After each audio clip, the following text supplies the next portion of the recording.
नमस्कार, बहुत स्वागत है आपका सी न्यूज भारत पर। आपके साथ मैं हूं श्वेता तिवारी। रुक कर लेते इस वक्त हजारीबाग का, जहां जिले के विष्णुगढ़ प्रखंड अंतर्गत ग्राम कुसुम्बा में 24 मार्च को हुई नाबालिग बच्ची की हत्या की गुत्थी पुलिस ने सुलझा ली है। घटना अत्यंत दिल दहला देने वाली है। जांच में सामने आया है कि ये हत्या अंधविश्वास और तंत्र मंत्र से जुड़ी थी। महानिदेशक एवं पुलिस महानिदेशक झारखंड के निर्देश पर एसआईटी का गठन किया गया था, जिसका नेतृत्व आईपीएस अधिकारी नागरगोजे शुभम भाव साहब कर रहे थे। एसआईटी ने खुलासा किया कि हत्या नरबली के उद्देश्य से की गई थी।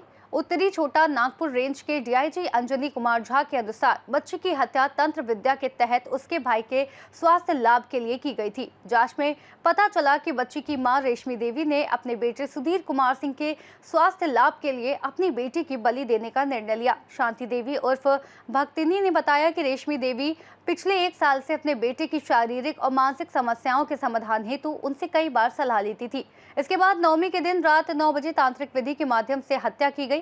एसपी अंजनी अंजन ने कहा कि बच्ची की मां और भीमराम के बीच कई वर्षों से अवैध संबंध थे। बच्ची के पिता विनोद कुमार सिंह मुंबई में काम करते थे। पोस्टमार्टम रिपोर्ट के अनुसार बच्ची के साथ दुष्कर्म नहीं हुआ और उसके अंगों को नुकसान नहीं पहुंचाया गया। मैं संपूर्ण संकट मोचन फाउंडेशन की संस्थापक हूँ। ये फाउंडेशन क्या क्या करती है? ये फाउंडेशन स्वास्थ्य मुद्दे, बलात्कार जैसे उत्पीड़न, घरेलू हिंसा और पुवर्टी, एजुकेशन, तमाम मुद्दों पर काम करती है। अभी जो कुसुम्बा विष्णुगढ़ में जो मामला था, जी, आए दिन 6-7 दिन से तो आप देख ही रहे हैं। जी जी जी। आपको बहुत सारा वीडियो भी देखे, जी, आप बहुत जोर शोर से लगी हुई है न्याय दिलाने के जी लिए। जी। इस पर क्या कहेंगे? जो तीनों आरोपी पकड़े गए हैं, जी, उसके बारे में क्या? सबसे पहली बात मैं बताना चाहूंगी आपके चैनल के माध्यम से कि सभी लोगों को झारखंडी जोहार।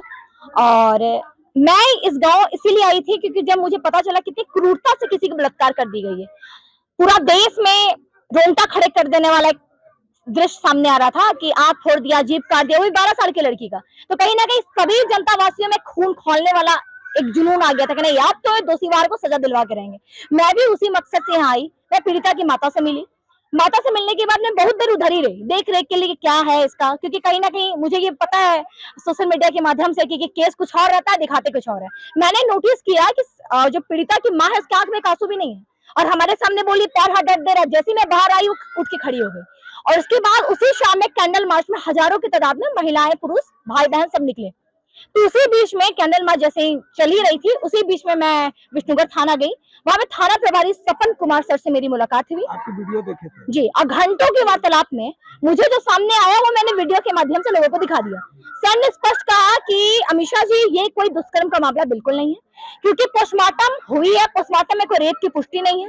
पोस्टमार्टम में ये भी नहीं दिखा है कि लड़की का आंख फोड़ दिया, जीभ काट दिया, कुछ नहीं है। तो मैंने पूछा सर, तो फिर इतना रूमर क्यों? इतने बड़े बड़े नेतागण आ रहे हैं, अन्नपूर्णा मैम आई थी, राधा कृष्णन सर आए थे। तो मैंने बोला इतने लोग अगर आ रहे हैं और अभी हजारीबाग भी बंद किए थे मनीष जायसवाल सर जी ने, तो आखिर क्यों, जब ये रेप है ही नहीं तो जनता को गुमराह क्यों किया जा रहा है? तो उन्होंने स्पष्ट में एक बात कहा कि रेप वाले एंगल इसलिए जोड़े जा रहे हैं क्योंकि मर्डर मिस्ट्री वाले एंगल को दबा दिया जाए।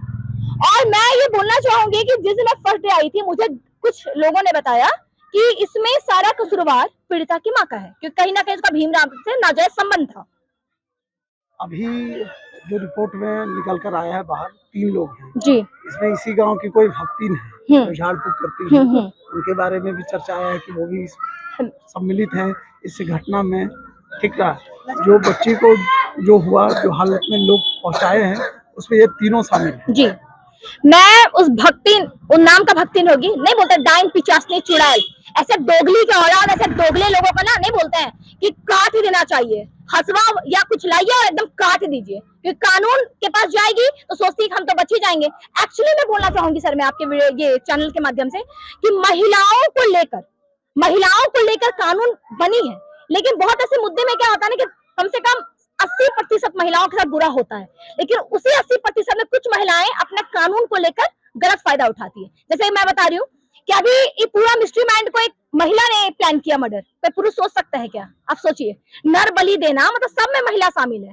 तो महिलाएं को इन लोग सोचती है कि अरे कानून में हम इन खातिर तो वैसन कुछ है ना, है कि हम इन बहुत दिन तक जेल में रहे। बात सही है। तो इसी के आड़ में, कानून के आड़ में आकर कुछ महिलाएं दोगलापंथी करती है, कुछ महिलाएं नाजायज संबंध रखती है, कुछ महिलाएं अपने पति को ड्रम में डलवा देती है, कुछ महिलाएं अपना ही कोख उजाड़ लेती है। ये कानून जरूरी है हमारे महिलाओं के लिए कि सशक्त हो, 24 घंटे के अंदर दुष्कर्मी को पकड़ा जाए, लेकिन इसी 80% महिला में कुछ महिला होती है जिसमें फायदा उठाना चाहती है। उसी में से है रेशमी देवी और ये आपका है क्या नाम है भक्ताइन का, शांति देवी। और जो भक्ताइन को हम बोलना चाहेंगे कि जाहिल दोगली की औलाद, तुम साले नवरात्रि के समय जब नौ कन्या का पूजा किया जाता है उस समय तुम एक बच्चे को नर बलि देती हो और कहती हो कि भक्ताइन है। ऐसे लोगों के कारण हम लोग का सनातन बर्बाद हो रहा है, ऐसे लोगों का कारण हमारा सनातन धर्म बदनाम हो रहा है सर। और अभी मैं भीमराम को बोलना चाहूंगी कि वो साला दोगला क्या किया, मैं जब आई थी मैंने भी देखा, मुझे भी पानी के लिए पूछा था। वो तो बड़े बड़े नेता के साथ, बड़े बड़े नेता के सामने बगल में बैठ के अब बोल रहा है, भीमराम खुद बोला कि जो भी कातिल होगा उसको पीस पीस कर दिया जाए। अगर मैं बोलती हूँ अगर भीमराम को ले आया ना रप्पा रप्पा रप्पा करके हम लोग काटने का काम करेंगे। वो क्या सोचता है कि हम लोग जनता को गुमराह कर दिए। एक बात बताइए सर, जनता का दिल के साथ खेला गया कि नहीं? तमाम राज्यवासी में आज तमाम लोग प्रोटेस्ट कर रहे हैं, वी वांट जस्टिस, सुमन के हत्यारों को फांसी दो। अब फांसी देने वाला जब कानून है, लेकिन जो कत्ल करने वाला उसकी माँ है, जो सुमन जिस आंचल में खुद को सुरक्षित महसूस करना चाहिए उसी आंचल ने उसका गला घोट दिया और वही एक अंधविश्वास के चक्कर में नर बलि को अपनी बेटी को चढ़ा दी। इससे बड़ा क्या हो सकता है सरकार? आप भी जो महिलाएं हैं जी, वो कुछ कहना चाहेंगे, इससे क्या सीख देना चाहेंगे हम लोग? मैं महिलाओं को यही सीख देना चाहूंगी, तमाम माता बहनों को मेरा प्रणाम, कि अपनी बच्चियों की रक्षा करें, अपने आसपास में जागरूकता लाएं और एकता में रहें। आज पुरुष वर्ग में बहुत एकता है, लेकिन मैं आपके ये चैनल के माध्यम से भी बोलूंगी कि महिलाओं में एक्चुअली में एकता नहीं है। कुछ महिला आगे बढ़ती है तो लोग जलने लगते हैं, यूनिटी बनता है तो दूसरा चुगली कर देता है। तो मैं चाहूंगी तमाम माता बहन जो है एक मिलकर हम लोग सशक्त गांव राज्य को बनाने में अपना काम करें। और जो ऐसी महिलाएं हैं जो दरिंदगी से भरी रहती है, जो मिस्ट्री मैन होती है, मैं सॉरी मिस्ट्री केस को एकदम इतना बड़ा इंटायर मतलब ग्रुप बनाती हैं, वैसी महिलाओं को हम लोग अपने समाज से बहिष्कार करें। और कुसुम्बा गांव की रेशमी देवी ने जो काम किया है, मैं बोलना चाहूंगी कि माता के कोख को बदनाम करने का काम किया है। 9 महीना कोख में रखकर हम लोग एक बच्चे को पैदा करती है मम्मी लोग, और उसके बाद नवरात्रि में 9 दिन का दुर्गा माँ का पूजा होता है, उसी बीच में वो कोख का तो बदनाम की, पूजा को भी बदनाम कर दी। हमारे नवरात्रि को राम जी का जो हो रहा था मंगला जुलूस बदनाम हो गया। अब भीमराम इसमें क्या प्रोपेगेंडा खेला है कि भीमराम क्या कर रहा है, हमारे बीजेपी में इतने बड़े बड़े नेता हैं, सब नेता लोग को भड़का रहा है झूठ मूठ का, अब बोल रहा है ये मुर्दाबाद वो मुर्दाबाद। मैं इस वीडियो के माध्यम से बोलना चाहूंगी कि भीमराम असली दंगा कराने वाला आदमी है। वो क्या कर रहा है ना, कांग्रेस और बीजेपी को लड़वाने का काम कर रहा है। वो क्या कर रहा है कि हेमंत सोरेन जी मुर्दाबाद, प्रशासन मुर्दाबाद का नारा लगा रहा है, जबकि साला कातिल वही है। और ऐसा ऐसा कर रहा था कि बीजेपी वाले का थोड़ा ये करे। और मेरे बीजेपी वाले में सब बड़े बड़े नेता लोग हैं, सब अच्छे अच्छे नेता लोग भी हैं, कांग्रेस में भी अच्छे अच्छे नेता लोग हैं। जो अच्छे हैं सर वो अच्छे हैं और जो बुरे हैं वो बुरे हैं। लेकिन मेरा सीधा सा कहना है कि भीमराम यहाँ पे एक खेल खेला कि 2 पार्टी को लड़वाएगा, तभी वो ये अपना कर्म कांड को छुपा पाएगा। अब भीमराम एक और काम किया सर कि राजनीति वाला कर दिया, अब प्रशासन काम कर रही है तेजी से, तो बीजेपी के या बड़े बड़े नेता इसको भड़का रहा है कि सर पुलिस वाला काम करने नहीं दे रहा है, सर पुलिस वाला ये कर रहा है, सर पुलिस मिला है, सर अपने बचाव के चक्कर में पुलिस को आड़ में ले लिया। और मैं बोलना चाहूंगी कि वर्दी वाले सभी खराब नहीं होते हैं सर, बहुत ऐसे मैटर में गरीबों को दबा दिया जाता है, ये वर्दी वाला दबाते हैं, ये मैं मानती हूँ। लेकिन विष्णुगढ़ थाना प्रभारी जी और यहाँ के एसपी सर जो 8-9 दिन में जो केस का खुलासा कर दिए, उससे ये साबित होता है कि दिन रात ये लोग मेहनत किए हैं सर।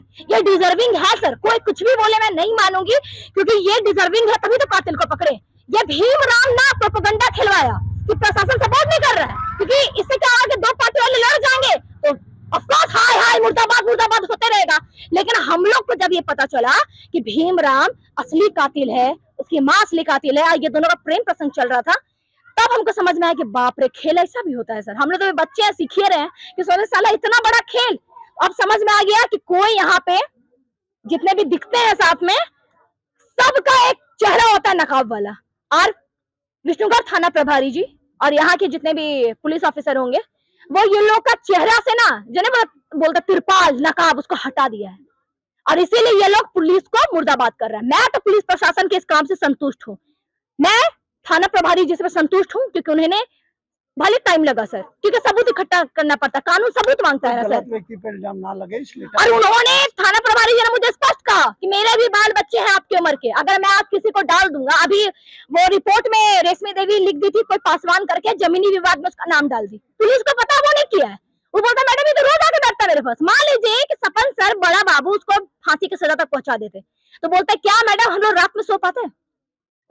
इसलिए वो इतना समय लगा, उन्हें जांच पड़ताल की और जांच पड़ताल करने के बाद जो निष्कर्ष निकला वो हम लोग के सामने है। और मैं मांग करती हूँ कि जब तक रेशमी देवी और सॉरी देवी के लायक नहीं है वो। है। एक 12 वर्षीय बच्ची को लेकर जो घटना घटित हुई थी, कल उसमें प्रशासन ने उद्भेदन किया जिसमें 3 लोगों को आरोपित बनाया है। 3 लोगों में एक शांति देवी जो महिला हैं, वो ओझा वाला काम करते थे, उन्हीं के घर पे अभी मेरी मौजूदगी है। अभी हम आपको दिखाते हैं, यहाँ सामने देखिए, अभी एक मंदिर है सामने, ये दिखाएंगे थोड़ा सा।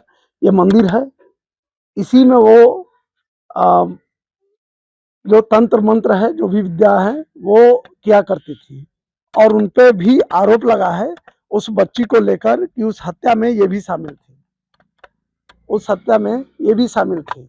और इसी मंदिर में छोटा सा मंदिर है, इसी मंदिर में बताया जाता है कि उस बच्ची के साथ कुछ ना कुछ वारदात हुआ था। तो हम लोग सोचे कि थोड़ा सा देखा जाए चल के। हमारी सी न्यूज की टीम लगातार आपको ग्राउंड रिपोर्ट से रिपोर्टिंग आज 6 दिनों से दिखा रहे हैं।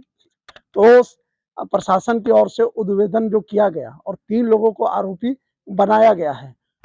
तो एक घर ये भी है जिनका नाम शांति देवी है, और बताया जाता है जैसे कि ग्रामीणों ने बताया और प्रशासन की ओर से भी बताया गया है कि ओझा गुनी का काम किया करती थी ये, और इस वारदात में वो भी शामिल थी। हजारीबाग से सी न्यूज संवाददाता संदीप की रिपोर्ट। ये घटना समाज में अंधविश्वास और तंत्र मंत्र के भयावह परिणामों को उजागर करती है, जहां एक मां ने अपने बेटे के लाभ के लिए अपनी बेटी की बलि दे दी। फिलहाल के लिए इस खास रिपोर्ट में इतना ही। देश और दुनिया की तमाम बड़ी खबरों को जानने के लिए आप बने रहिए सी न्यूज भारत के साथ।